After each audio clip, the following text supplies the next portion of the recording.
এই শুভেন্দু আমার সামনে কুরবানির দিনে 1 বাটি না 2 বাটি না 3 বাটি গরুর গোশত খেয়েছে।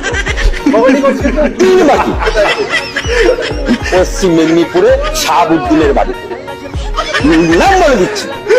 আবার রাতে খাবে বলে আবার টিফিন কেরিয়া করে দয়ে নিয়ে গেছে। আকাম করার সময় বন্ধুরে সাক্ষী রাখলে যা হয় আর কি, বাঙালি তো আকাম করবে আবার সাক্ষীও রাখবে, কেমন বন্ধু থাকার চেয়ে না থাকা অনেক ভালো। তবে ইন্ডিয়ান বিজেপি রাজনীতি সম্পর্কে যতটুকু জানি, তারা জাস্ট ধর্মটাকে ব্যবসার মতো ইউজ করে, যেখানে যেমন সেখানে তেমনভাবে ইউজ করে যায়। আর শুভেন্দু অধিকারী নাম বললে দিন খারাপ